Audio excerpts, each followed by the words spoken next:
For an awful long time, our business model revolved around taking old buildings and giving them a second life. We have expanded on that. We're trying to turn them into smart buildings.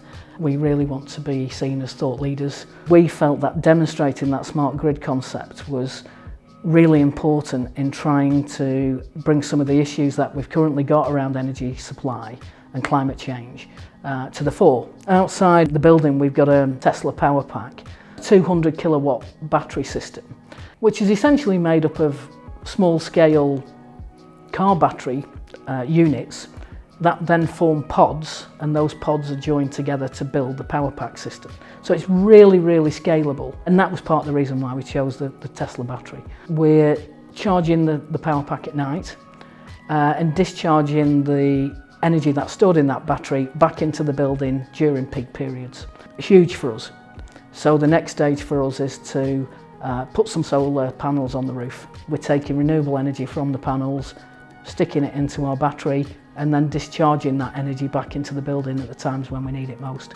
So our costs in the building have dropped massively. We expect the battery to pay back probably within 5 years. The next phase for the battery will be to look at how we can start utilising it for things like demand side response. If the grid is under stress, we can look at utilising the energy stored in the battery to feed it back into the grid. There are 2 or 3 companies within my idea who are looking at how they can get involved in that market, and we're working with them by giving them access to our battery, and it's a real strength of the sort of business proposition here at MSP.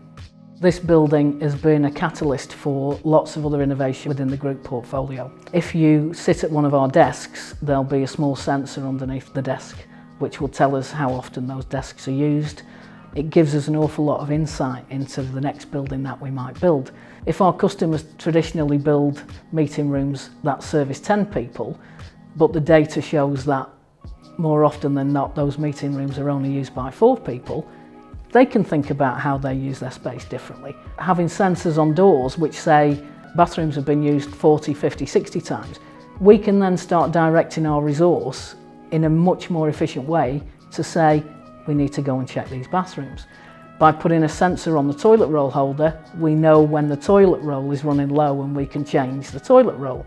We've got people counters as you come in the door, so we know how many people are utilising the building. We've got sensors in our meeting rooms that tell us about CO2 levels. It makes people enjoy being in that room. Equally, we know that lots of banks are looking at this type of technology because if your brain isn't well oxygenated, if you're not feeling tip-top, your decision making is poor. It makes the whole sort of life cycle of being in a building, more appropriate for the users of that building, and that's where we need to get to. For us to succeed, we need businesses to succeed, and that's our reason for being, really. We create spaces for collaboration and creativity, and all of that should improve the user experience, and I think that's really where we're trying to get to. That almost accidental gestalt thing of the whole being greater than the sum of its parts is an incredible thing to experience. We're going to take the experience that we've had here at Bright Building and roll it out, one across the main Bruntwood Group portfolio, but probably more importantly, it will be a big feature of the master plan for MSP. Our Circle Square developments, City Labs 1 and 2 on Oxford Road, our entire development pipeline will benefit from the experience that we've had here at MSP. Ideally, we'd like to create a smart grid linking all the buildings down at Manchester Science Park together. We start to create much more of a smart grid scenario.